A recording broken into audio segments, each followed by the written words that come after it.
Bien, buenas tardes. Agradezco a los organizadores de este evento para tratar de disertar sobre las enfermedades hipofisiarias y lo relacionado al hueso. Como es un curso de fisiopatología, creo que debíamos integrar algunos elementos previos, como los tejidos, la histología, la misma citología, para situarnos en la fisiología y rápidamente explicarnos por qué un daño se produce, ¿no? Y de esa manera saber cuáles son los mecanismos por los cuales se puede estar produciendo un hecho como una enfermedad y tomar las decisiones adecuadas desde el punto de vista clínico y terapéutico. Esta actividad la hemos hecho con la señorita Carolina Villafuerte Mejía, que está en Medicina Interna, curso que dirijo, es un curso anual, que es una de las mejores alumnas del año pasado, excepcionalmente, y la señorita Sheila de la Cruz, que ha terminado también su semiología este año pasado, y que se ha dignado trabajar, ¿no?, conmigo, y lógicamente que estamos integrando lo que la universidad persigue, que los tutores y los discentes hagan justamente investigación, procuren ingresar a un mundo diferente, ¿no? Siga. Siguiente. Vamos a desarrollar en primer lugar las patologías más frecuentes, como es el adenoma hipofisiario o pituitario, y entre ellos vamos a tomar el que produce prolactina elevada, o los adenomas que producen hormona de crecimiento, o aquellos que producen ACTH. Luego, para ver una deficiencia que es el síndrome de Sheehan, cuando todas estas células no funcionan, o un panhipopituitarismo, parcial o total, o luego una diabetes insípida o una secreción inapropiada de hormonas diuréticas. Este es el mundo casi de las patologías que le toca a la hipófisis. Y dentro de ella veremos que esta glándula, que está constituida por una parte adrenal, una adenohipófisis, y una parte neural, que es la neurohipófisis, pesa tan solamente medio gramo, y ese peso se ve incrementado cuando hay gestación. Durante la gestación aumenta a 0,8 o a 0,10, por lo tanto esta estructura cambia. Y por eso es que esta gestación se ve involucrado con la posibilidad de un síndrome de Sheehan en el futuro. Igualmente las medidas son de 10 a 15 por 10 y por 5, como promedio. Pueden variar y cada uno de acuerdo a la formación dentro de la área celar va a comenzar a tomar dimensiones múltiples, porque puede ascender un crecimiento hacia la parte superior o quiasmática, una parte lateral, una parte inferior. Esta es la anatomía que ustedes ya conocen bien, solo para recordarla, en la zona propiamente de la adenohipófisis, que se ve una resonancia magnética. Acá se ve tan solamente cómo es un diagrama de todos ellos, ¿no?, con el quiasma óptico. Acá en un corte frontal se ve lo mismo, la glándula, que está en esta zona cortada, ¿no? Acá podemos ver cómo esta silla turca, que es el asiento del esfenoides, está justamente cubriendo la adeno y la neurohipófisis. Pero hay un tallo pituitario que se une específicamente al hipotálamo. Y entre las áreas básicas está la arteria carótida interna, ya en el macizo propiamente esfenoidal, donde también hay pasajes de muchos pares craneales, que en algunos casos la patología tumoral erosiva ingresa y comienza a haber compromisos mayores, ¿no? Eso depende de la intensidad, ¿no?, del proceso en sí que está ocurriendo en ese sujeto, ¿no?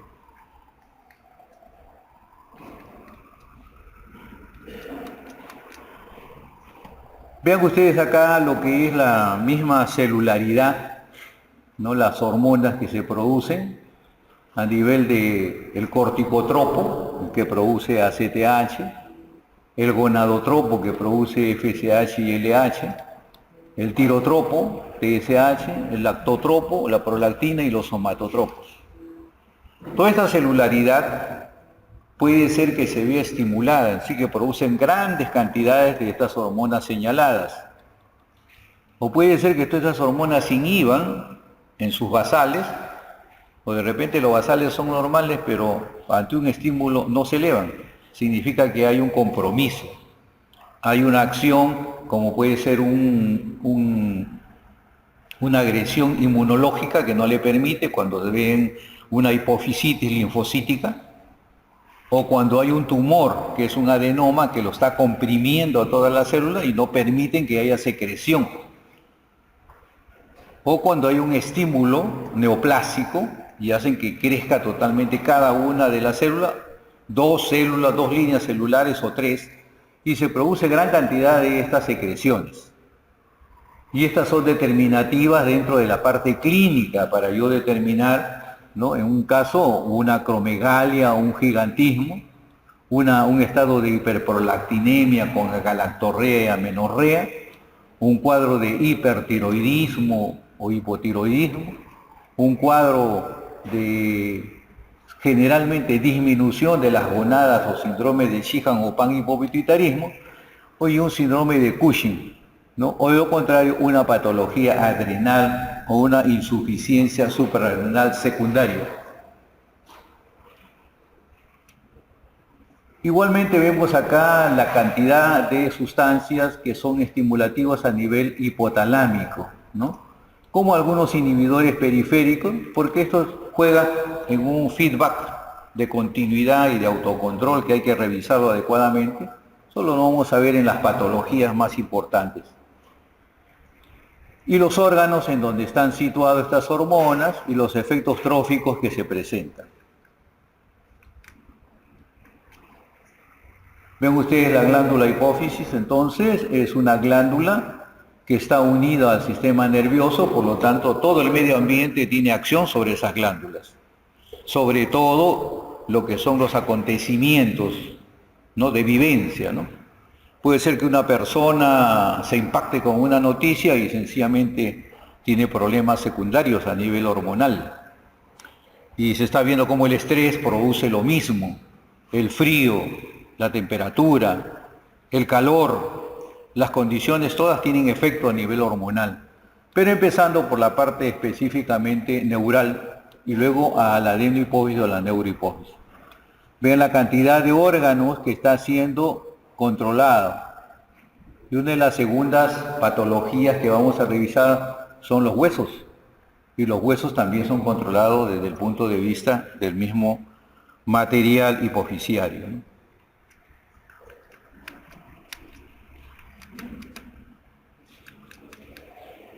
Esta es la histología, ¿no? Para determinar la presencia de células basófilas, cromófilas y acidófilas, ¿no? Que van a secretar hormonas y estas no, porque estas pueden dar origen a tumores. Cuando estas crecen dan el adenoma cromófobo, que no funciona. Pero algunas células pueden dar también secreción de hormonas sexuales, como LH, FSH. Mientras que las otras generalmente están bien determinadas en ver los efectos de otro tipo de hormonas. Vemos después en esta lámina siguiente cómo se producen con las células basófilas específicamente la secreción de TSH, FSH, LH y ACTH. Lo que debemos deducir es que el 50% de toda la celularidad hipofisiaria está a cargo de las células cromóforas. Son pequeñas y es una población que va a continuamente presentarnos lo que se llama el adenoma pituitario o el macroadenoma pituitario y es motivo de intervenciones. Y como es una formación tumoral y esta hipófisis está unido con el quiasma óptico, siempre vamos a tener que ver alteraciones visuales. Y las alteraciones visuales por efecto de masa son los primeros signos que nosotros debemos manejar. Por eso que el oftalmólogo que ve estas patologías apenas se percata de una alteración de campo visual, inmediatamente lo manda al endocrinólogo para descartar la presencia funcional o no funcional de una tumoración. Y nosotros vemos esto con los neurólogos para que el neurocirujano intervenga a la brevedad posible. Acá tenemos la neurohipófisis, que ya es la hipófisis posterior, ¿no? Donde se pueden observar bien claro solo las celularidades que van a estar relacionadas con la oxitocina y la hormona antidiurética. Bien, acá vemos nuevamente para que ustedes ya tomen un recuerdo de todas las hormonas hipofisiarias, hipotalámicas. Acá están las hipofisiarias y acá están las acciones por medio de hormonas que van a hacer en diversos órganos. Y luego de eso existe la autorregulación entre todo el sistema. Y aquí vamos a ver cómo el hipotálamo, la pituitaria, a través de la hormona va a ir a su órgano target o su órgano objetivo, ahí donde va a hacer sus acciones para producir las hormonas y hacer un efecto específicamente en el organismo.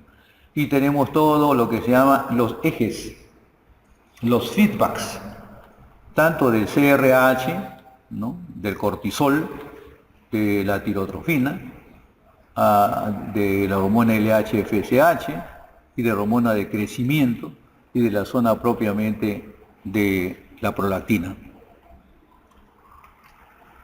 Bien, con este recuerdo vamos ahora a ver qué pasa con los adenomas. En fisiopatología se entiende de que una célula es normal, bien sea genética o bien sea por medio externo, entra algún elemento que la trasloca y esos adenomas comienzan a crecer.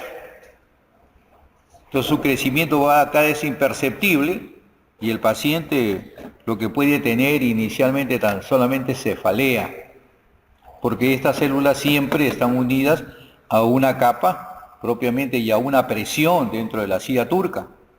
Y si se mueve la dura madre, inmediatamente hay estímulo doloroso. Y la cefalea lo va a perseguir al paciente de forma continua. Esta masa, pues, es de casi el 91% son adenomas de todas las masas celulares. Representa más o menos el 10% de las neoplasias de cráneo cuando se van a operar en forma ciega, ¿no? Y la población tiene el 10% de microadenomas cuando uno hace así un barrido entre toda la población sin que haya ningún síntoma. Ya hay microadenomas en una gran cantidad de personas. Cuando uno ve autopsias de pacientes, este microadenoma se halla en más del 20-25%, y no solamente acá en la pituitaria. A través del tiempo todos nos degeneramos, crecemos, envejecemos, y va comenzando a formarse formaciones tumorales. Eso significa que nosotros somos presa de una proliferación celular, de una neoplasia celular. Pero este tipo de neoplasias son de naturaleza benigna, porque hay neoplasias que son de naturaleza maligna. Esa potencialidad y diferenciación establece que yo puedo encontrar cáncer de pituitaria o de hipófisis, como no, también, ¿no? Y solamente es una masa. El 70% de los adenomas son funcionantes y esto ocurre mucho en mujeres, en forma aislada, esporádica, pero hay una predisposición genética. O sea, no solamente cuando si hay un caso se estudia al paciente, sino también a la familia, a los aledaños. Y hay otras que aparecen por etiología totalmente desconocida y nosotros lo observamos en la clínica médica, ¿no? Vean acá en una estadística, se ve de todos los adenomas pituitarios que producen hormonas, ¿quién es la que más frecuente se presenta? La prolactina. O sea, todos los pacientes que generalmente ve uno, lo primero que piensa, ¿no tendrá un prolactinoma? Y en ese concepto vamos a trabajar sobre dos bases: microprolactinoma o macroprolactinoma. Luego de ello ya viene la secuencia, pues, de los adenomas no funcionantes y el adenoma productor de hormona de crecimiento. Por eso la acromegalia aparece en forma clínica ahí, ¿no? La hiperprolactinemia con la acromegalia casi cumplen una función dual. Y vamos a ver cómo muchas veces hay dos líneas celulares en un mismo paciente y el paciente tiene acromegalia y tiene también hiperprolactinemia. Y los otros son bastante no significativos.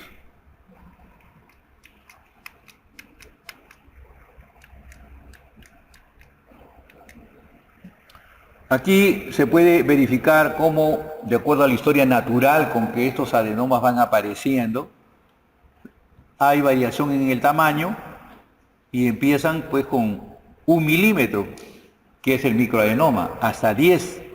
Menos de 10 son denominados microadenomas y pueden causar solo abombamiento, abovedamiento, aumento de presión intracelular. Pero cuando es más de 10, ya esto causa problemas debido al efecto de masa. Entonces se divide toda tumoración en micro y macroadenomas. Acá tenemos las manifestaciones clínicas que se van a presentar en relación a la hipersecreción o hiposecreción de prolactina. Por ejemplo, una hipersecreción de prolactina va a dar ausencia de reglas, que inicialmente puede empezarse con disminución, con oligomenorrea, para terminar en una amenorrea. Y luego la presencia de galactorrea o secreción láctea, que hay que investigar siempre preguntándole a las damas si se moja o no su corpiño, ¿no?, su sostén, o de lo contrario, al bañarse se comprime la mama y aparece un chorro o aparece un goteo. En ellos hay que comenzar a investigar inmediatamente los niveles de prolactina. O cuando hay gigantes y acromegálicos, ¿no? Los niños que rápidamente crecen y crecen desmesuradamente, o después de la pubertad el crecimiento continúa desmesuradamente. Y hay gigantes puros, como hay acromegálicos, que es cuando es la hormona del crecimiento, ya está en seres humanos mayores de edad, con los núcleos de osificación de crecimiento cerrados. Entonces hay un crecimiento, pero en la parte horizontal, transversal, o sea, se hinchan, aumentan de grosor, no de talla. Pero hay un síndrome que involucra al giganto acromegalio. O sea, a la vez que es gigante, también es acromegálico. Cuando están en el tiempo de crecimiento y van comenzando a sumarse ambas patologías. Igualmente, cuando se ve, ¿no?, que la corticotropina, por el corticotropo, se produce gran cantidad de ACTH y empiezan a presentar síndrome de Cushing. Todo un estado de hipercortisolinemia, ¿no? Y cuando lo operan a estos pacientes a nivel cerebral, pueden darse, lo que digo, cuando se lo operan desde el punto de vista adrenal, pueden darse el síndrome de Nelson, con cortisol bastante aumentado, tumores a nivel hipofisiario y luego una hiperpigmentación. Y es raro ver TSH producir hipertiroidismo, pero en la literatura se señala que sí existen.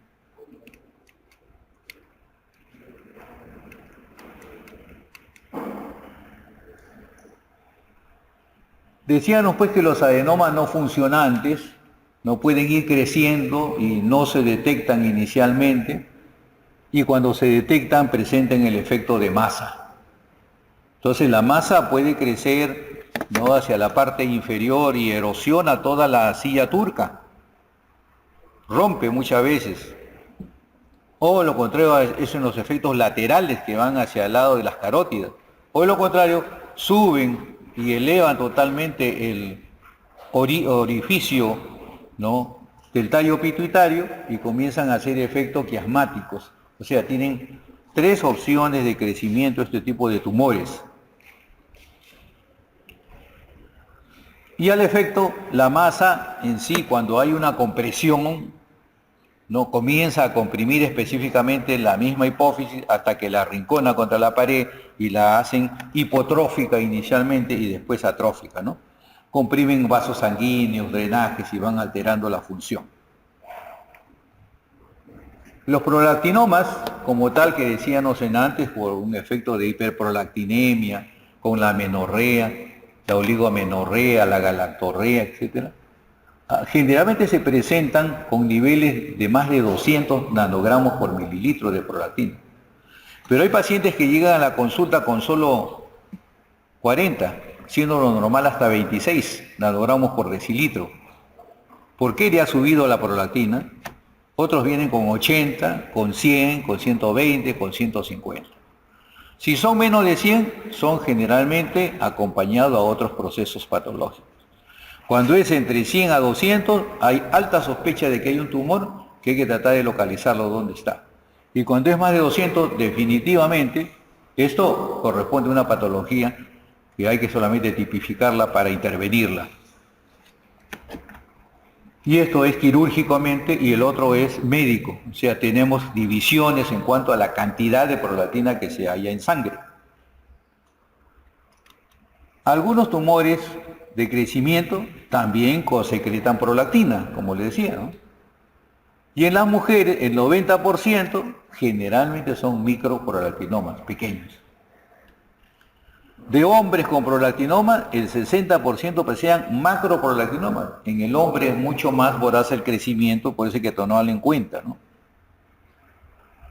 Y hay varones que tienen las dos patologías y también he visto secreciones a nivel mamario, ¿no? Por prolactina elevada. En el efecto de masa, tomando en cuenta el prolactinoma en sí, hay pues esa deficiencia que significa la patología de compresión, las hemianopsias bitemporales. Cuando es todo un cuadrante externo, el que se ha comprometido y no se puede ver, pero pueden presentar en cuadrantopsias o pueden presentar en alteraciones de visión de colores. Entonces, cuando hay un cambio en la visión, siempre es necesario hacerle caso al paciente, ¿no? De esa manera ya se está detectando un estímulo secundario, porque estos son nervios que rápidamente ante un estímulo cambia su funcionabilidad.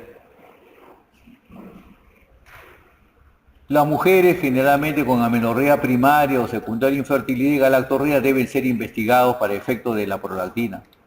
O una disminución de la libido, la impotencia y la oligospermia. O sea, la parte de la impotencia sexual generandi, en este caso también como coendi, que viene a ser la impotencia, es determinativa en una investigación de prolactina en todos los varones. Varón que se queja de impotencia, hay que hacerle un estudio de prolactina. Este prolactinoma suprime el eje hipotálamo gonadal que conduce al hipogonadismo en ambos sexos. Porque la prolactina y las hormonas sexuales van de la mano y funcionan adecuadamente. Todos los órganos, todas las hormonas se sinergizan o se antagonizan en el cuerpo. Al final hay que saber cómo funcionan las hormonas para ver cómo está funcionando el resto del sistema. Acá vemos un microprolactinoma, pequeño, chiquito, ¿no? Acá vemos un macroprolactinoma, vean, tremendo, ha crecido. ¿Ve? Acá está con contraste grande. Y hay deficiencias también de dopamina o alteración de transporte que pueden explicar estos causales de hiperprolactinemia. O sea, toda la prolactina elevada no necesariamente tiene que ser tumor. Igualmente hay insensibilidad a la dopamina que no la frena y sencillamente receptores como a dopamina son alterados, bloqueados por la fenotiacina. Las fenotiacinas, las butifenonas como el haloperidol, la metoclopramida, sulpiridona, peridona son actualmente utilizados por los médicos, los gastroenterólogos sobre todo. Ellos utilizan bastante domperidona, sulpirida en su tiempo, ya no se utiliza ahora, pero están utilizando los psiquiatras para la depresión y producen secundariamente galactorrea. Entonces todos los pacientes también tienen que pensar en otro tipo de manejo farmacológico para relacionarlo con hiperprolactinemia. Cada vez que nos enfrentamos a un hipotiroidismo, el aumento del TRH, que es generalmente una hormona hipotalámica, va a estimular, ¿no?, a la prolactina, y ahí se va a producir también hiperprolactinemia y galactorrea. Por eso es que hay galactorrea en los pacientes que tienen hipotiroidismo. Y es una forma de ubicar esa relación a nivel hipotalámico hipoficiario. Los estrógenos estimulan lo lactotrófico y producen también prolactinemia con galactorrea. Por eso es que la píldora del día siguiente, cuando la mujer abusa de este tipo de sustancia, al final va a comenzar a desencadenar hiperprolactinemia. Todo tipo de lesión o estímulo de la pared torácica va a llegar a lo mismo, porque hay un eje central. Y a más succión, más estímulo para producir más leche, porque más prolactina se libera.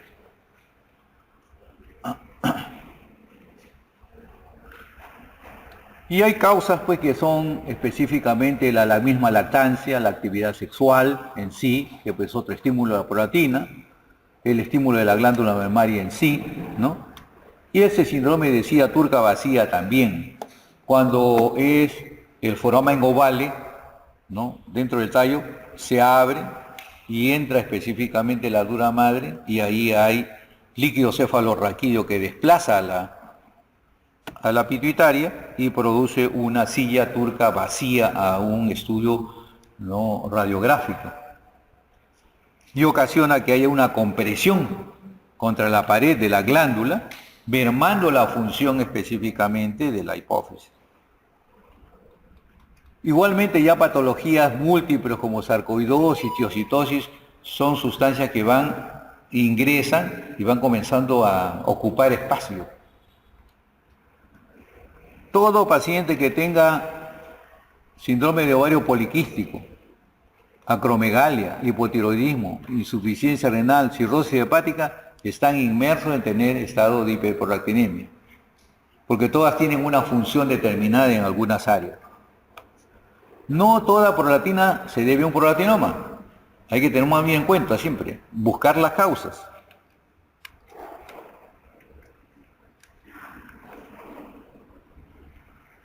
En acromegalia, si bien ya los núcleos de osificación se han cerrado, ya no crece el individuo y se produce un exceso de hormona de crecimiento, esto hace crecer al hueso y a todos los tejidos en la zona transversal, por eso es que se agrandan. Acro significa distal, megalia es que crecen desmesuradamente, la parte distal. Entonces crecen las manos, crecen los pies, crece la cabeza y crecen desmesuradamente. El frontal, que tiene sus senos paranasales y tiene su seno frontal, amplían totalmente su crecimiento y hay un aumento de los senos paranasales en total. Y el individuo comienza a cambiar porque también se infiltra la piel, la nariz se engruesa, comienza a tener más grasa, hay tendencia al acné, hay un cambio desmesurado en la sudoración y en el crecimiento en sí. Pero este paciente va haciendo un cuadro de hormona de crecimiento acelerada. La acromegalia pues se presenta cada año en 2 o 3 nuevos casos nuevos. Es causado por un macroadenoma, generalmente deben ser intervenidos, ocurren desde los 25 años, 30 años hasta los 60 años, en cualquier momento se presenta. Y hay un engrosamiento de los rasgos faciales, que son toscos, con engrosamiento de todo el cuerpo, no solamente los labios, la nariz, las faces en sí, ¿no? Hay en la parte posterior un repliegue muy grande porque los tejidos se infiltran, ¿no? Y siempre y cuando los niveles de hormona de crecimiento, que deben ser menos de 5 nanogramos por mililitro en ayuna, se comiencen a elevar. Hay pacientes que aparecen con 300, con 500 de estas sustancias y lógicamente se hace el diagnóstico en forma muy sencilla y fácil. Esta es una histología. Ahí está la célula, productora de hormona de crecimiento. Veamos cómo hay una serie de elementos esporádicos que aparecen, o amartomas, gangliocitomas, glioma. O sea, hay diferentes formas como se presenta el tejido alterado, productor futuro de un cuadro de acromegalia, ¿no? Entre las manifestaciones clínicas del acromegálico, generalmente aparte de ese engrosamiento de los tejidos o hinchamiento de los tejidos, se suda demasiado. Hay una subdiaforesis incrementada. El síndrome del túnel carpiano, la compresión, ¿no?, del mediano a nivel del túnel del carpo, es una característica. Los pacientes tienden a estar con sueño, cansados, letárgicos, ¿no? Cefalea, como habíamos dicho, por la tumoración, oligomenorrea e infertilidad secundariamente, la disfunción eréctil, artropatías. Recuérdense que estamos ante la hormona de crecimiento, que tienen acciones a nivel de los tejidos que los hinchan, ¿no? Las articulaciones son muy sensibles y por eso que se produce dolores articulares. También hay presencia de bocio, muy frecuentemente se asocia hasta en el 15 al 20% diabetes o prediabetes, o como alteración de la tolerancia a la glucosa, ¿no? Crece no solo la nariz, las orejas, sino también crece la lengua, la boca, y hay problemas para manejar bien, ¿no?, la parte del lenguaje, y cambia su fonación también. En el corazón hay una congestión cardíaca, falla cardíaca, arritmia cardíaca, hipertensión arterial, que lo hace pues que sea la causa número 1 de complicaciones en este tipo de pacientes. Y luego los defectos parciales por el efecto de masa de la tumoración. Aquí vemos algunos pacientes, una foto tomada de una joven, sucesivamente vean cómo va cambiando, ¿no? Es en el tiempo que va cambiando. Por eso las fotografías para nosotros es muy necesario, porque el paciente generalmente ve su DNI, cuando lo cambió la última vez, y de acuerdo a eso vemos los cambios que hay, ¿no? Y luego las zonas sacrales, ¿no? El crecimiento, vean ustedes, delgado, estos son manos pues más anchas. Incremento de todos los tejidos blandos. Y hay complicaciones múltiples porque es degenerativo el proceso, ¿no? Aparte ya del corazón, a nivel respiratorio, a nivel óseo tiene una tendencia a la cifosis y a la apnea respiratoria. Esta es una alteración que está apareciendo recientemente como algo clínico. Los pacientes tienen dificultades y roncan mucho al dormir. Cuando esto cesa al cambio de posiciones no es más que efecto mecánico. Pero hay pacientes que hasta sentados en un micro están roncando, ¿no? Ellos tienen ya lo que se llama el apnea del sueño, ¿no?, por un proceso obstructivo. Y luego de esto hay tendencia a que estos pacientes acromegálicos terminen con un cáncer colorectal. Hemos visto cómo la hormona es la hormona del crecimiento, es la hormona que hace crecer.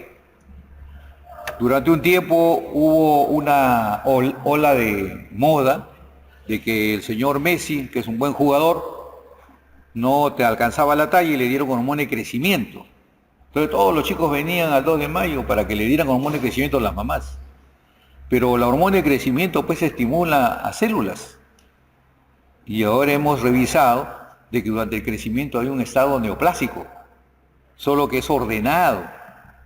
Entonces, la neoplasia es parte de nuestra misma formación o función que debemos saber manejar nosotros, ¿no? Entonces, para eso no se emplean hormonas de crecimiento, salvo que sean estrictamente las indicaciones del caso.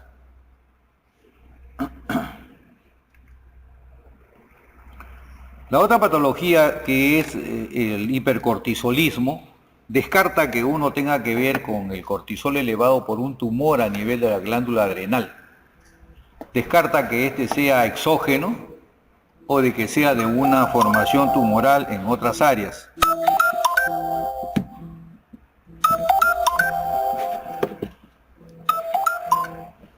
Entonces vemos cómo es que esta enfermedad de Cushing, ¿no?,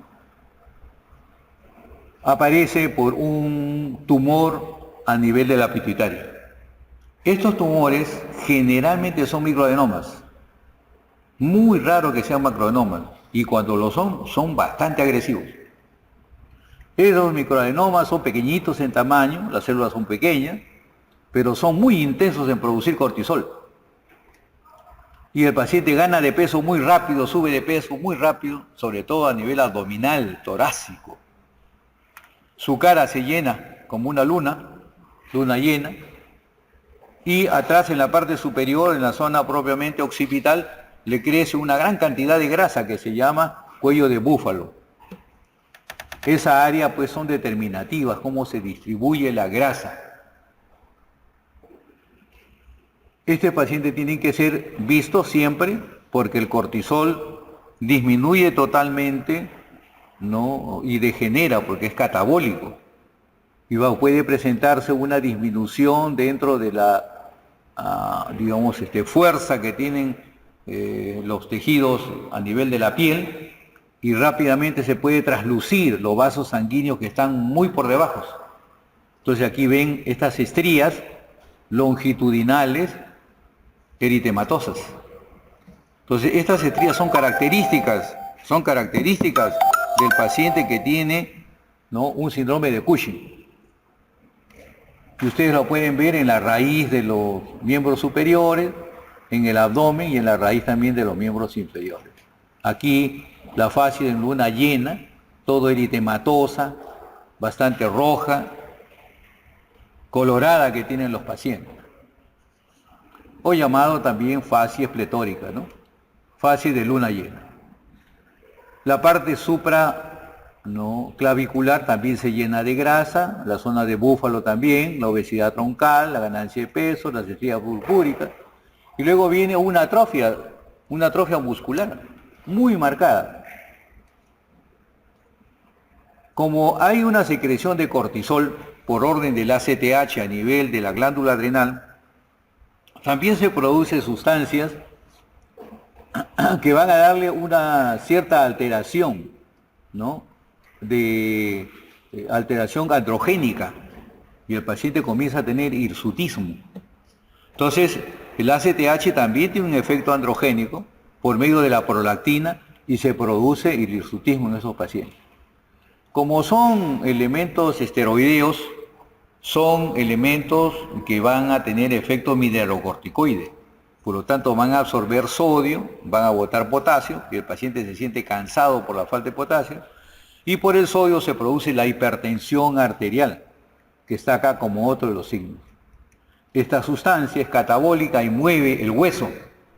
El hueso también va a sentir que hay una disminución de su formación y comienza a haber una osteopenia, una disminución de la matriz ósea. Luego altera también lo que viene a ser el azúcar y produce diabetes mellitus, ya que esta sustancia se llama glucocorticoide, porque es un corticoide que tiene un efecto a nivel de la glucosa. De esa manera la altera cuando hay mayores cantidades en sangre. Estos pacientes tienen muchas alteraciones inmunológicas, ya que al ser corticoide inhibe la inmunología, la defensa, tanto humoral como celular, es bloqueada por el esteroide propio del cortisolismo, síndrome de Cushing. Bien. Cuando esta circulación que ustedes observan ahí, arterial en rojo y venosa, forma una malla o se llama el sistema porta hipofisiario, y una paciente gesta, esto crece al tamaño una vez y media. Y cuando esta paciente que está gestando en el último trimestre tiene por casualidad una hemorragia activa, al bajar la presión tan rápido, se colapsan todas las arterias y se produce lo que se llama una isquemia. Y esta es la causal de una hipotrofia y una atrofia propiamente de la zona adrenal. Y se produce el síndrome de Sheehan, que no es más que el panhipopituitarismo parcial o total, producido por una hemorragia del tercer trimestre y que conlleva a una disminución de la perfusión hipofisiaria, que al crecer no es alcanzada por una respuesta ante un evento como una hipotensión arterial. Y este síndrome de Sheehan da pues una apoplejía hipofisiaria durante el estado ya puerperal, donde se observa, porque el paciente tiene la hemorragia y no sucede nada más hasta después del parto, cuando se ven imposibilitadas de poder de lactar, porque las células lactotropas son las primeras que se alteran en su función. Estos pacientes pueden tener cierto grado posteriormente de cefalea, meningismo, alteraciones visuales, que son mínimas, pero que se pueden presentar a lo largo del tiempo. La mayoría presenta, como se señala, hipopituitarismo parcial, ¿no?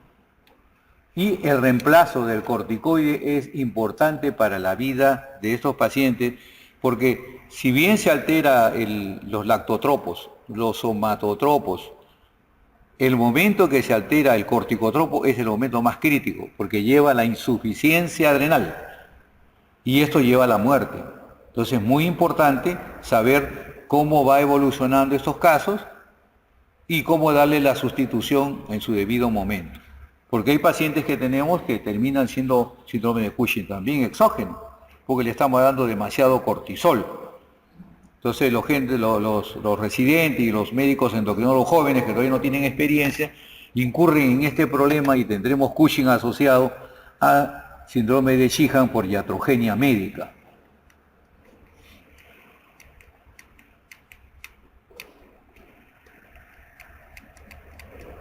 Esta es la apoplejía hipoficiaria, no se ve casi nada. Y pasamos a la parte neural, la regulación y función del ADH. La pituitaria en la neurohipófisis pues, tiende a producir específicamente hormona antidiurética, que tiene que ver con la regulación del agua a nivel renal. Y ahí ven ustedes como la angiotensina, ¿no? Como el estímulo simpático, la sobrecarga de osmolaridad, la escasa volemia, la hipotensión arterial, son estimulantes de esta vasopresina. Inmediatamente la vasopresina hace un efecto vasoconstrictor porque necesita que se incremente la presión arterial o aumenta la reabsorción a nivel del fluido renal, necesita agua, incrementa el volumen de la sangre incrementando la presión arterial. O sea, la hipófisis es un regulador de la presión arterial cuando hay un cese o disminución de perfusión.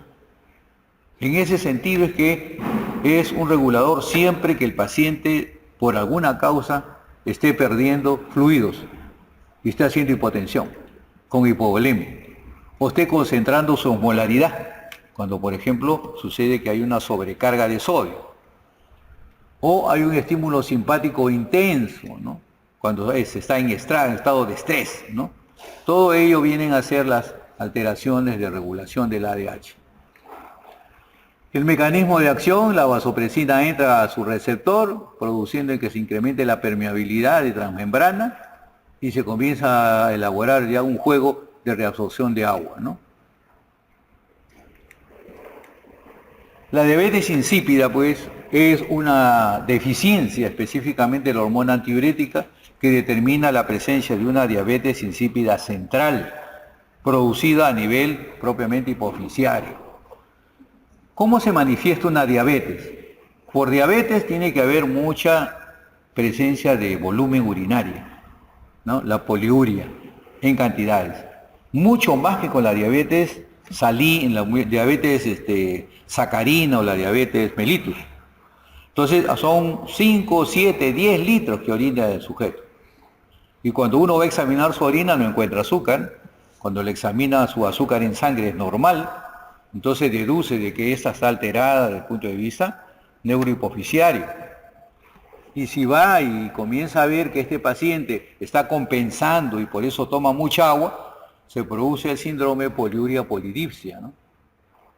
Por múltiples causas, como son los traumatismos craneales, los tumores, proceso inflamatorio del hipotálamo, las intervenciones quirúrgicas, se van dando estos casos.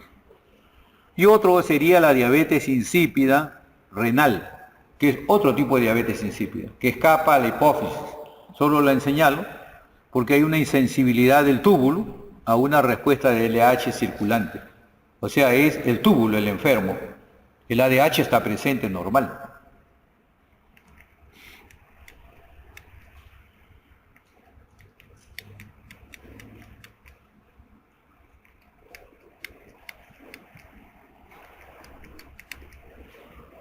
A ver si revisan esto porque no está funcionando bien, que digamos. La fórmula básica de hacer el diagnóstico de diabetes insípida es medir la densidad urinaria.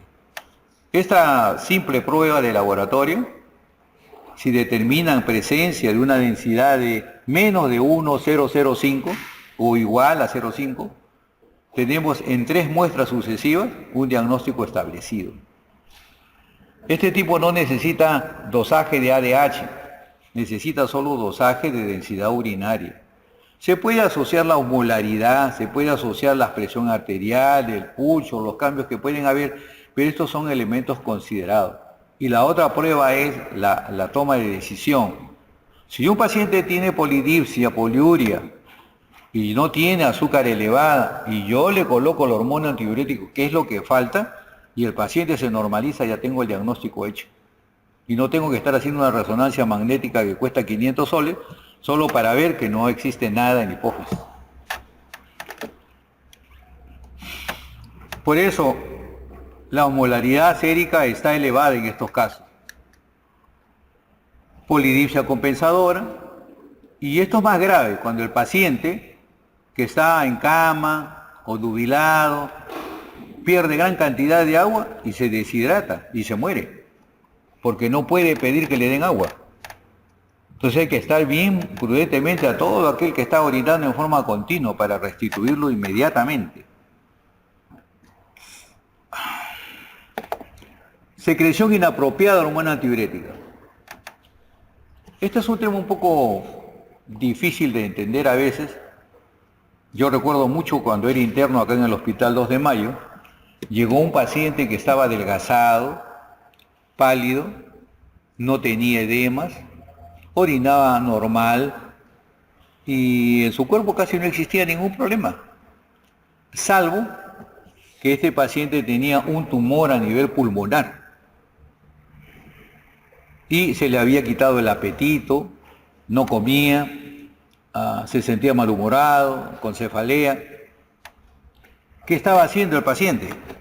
Estaba haciendo una secreción inapropiada de hormona antidiurética por un cáncer a nivel pulmonar.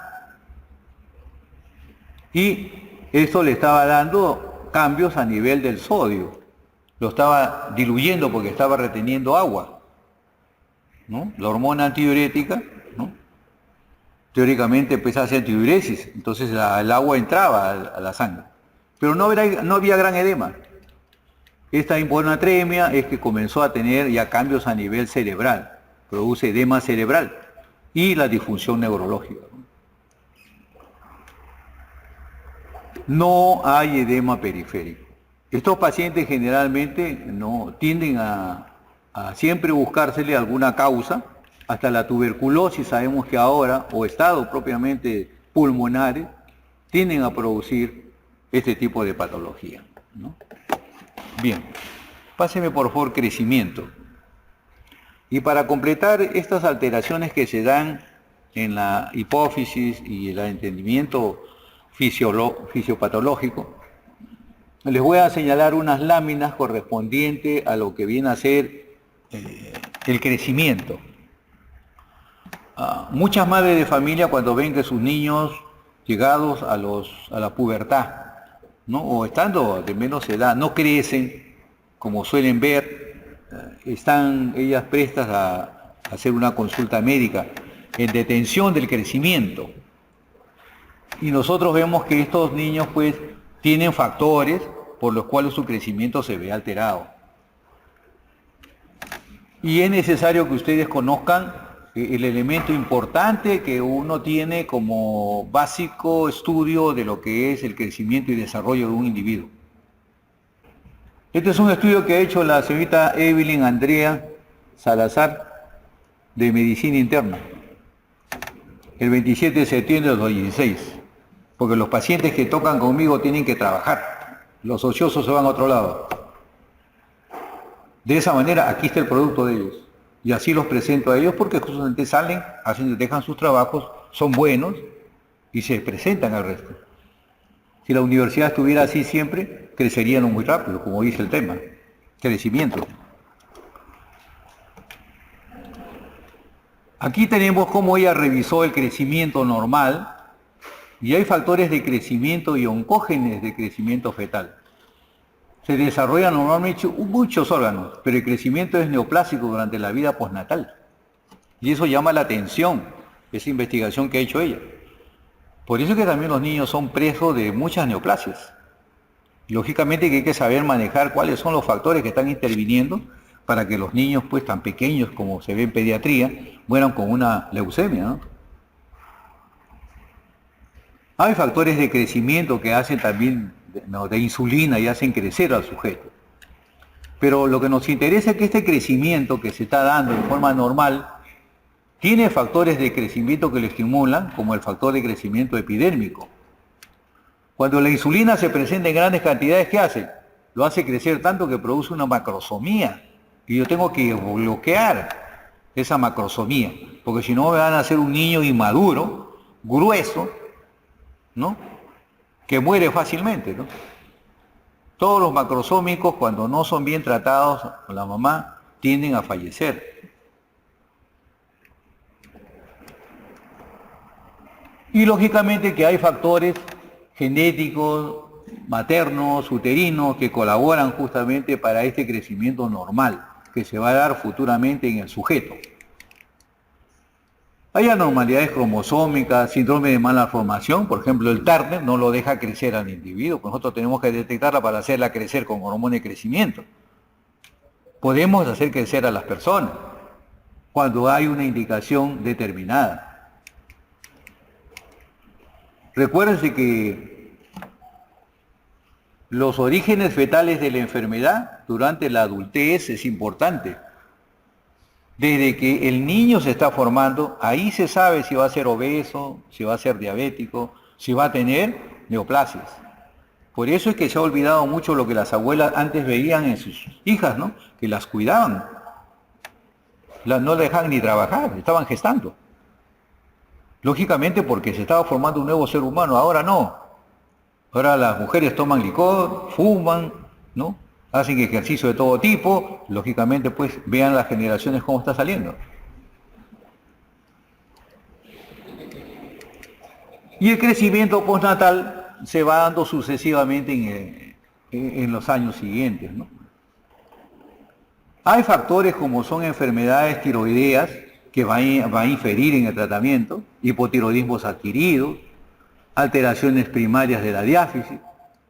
Pero lo que me interesa a mí es que este crecimiento tiene una forma de poder evaluarlo a lo largo del tiempo, ¿no?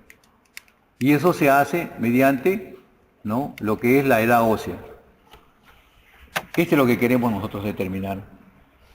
Si yo veo la edad cronológica de un paciente, ¿cuántos años tienes? 2 años. Tiene que darme 2 años de edad ósea.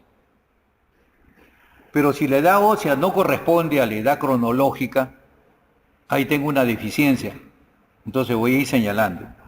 Normalmente el sujeto inicia su infancia, vean, los 12 meses, 14 meses, 16 meses, va cambiando totalmente las radiografías, ¿no?, la forma como van apareciendo los núcleos de osificación.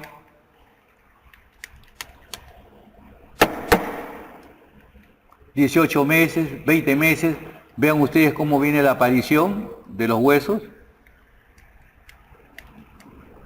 24 meses, 30 meses, observe cómo van los huesitos apareciendo, ahí se va desarrollando, se va desarrollando más los huesitos del carpo. Sucesivamente nos va dando ya 13 años, ya estamos en pubertad. Pero si un joven de 13 años viene, como ha ocurrido recientemente en esta semana, que he visto a un niño de 12 años con una edad ósea de 8, hay una diferencia enorme.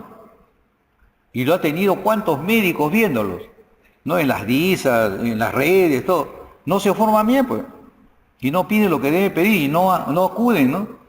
Ese niño está perdiendo años de vida en crecimiento y desarrollo. Entonces, estos pacientes tienen una deficiencia en cuanto a su edad ósea. Pedir siempre una edad ósea de mano. Eso le dice bien claro cuánto es. Y hay que aprender lo básico, ya que en pediatría estos pacientes pues tienen todo un sistema, ¿no? Hay una área pero bien ordenada en cuanto a lo que es el desarrollo de la edad ósea. Hemos visto cómo pacientes se alteran en cuanto a su desarrollo y son después recuperables con el reemplazo hormonal necesario, generalmente. Aquel que no crece tiene una enfermedad tiroidea, siempre. Y en segundo lugar, es un problema de hormona de crecimiento.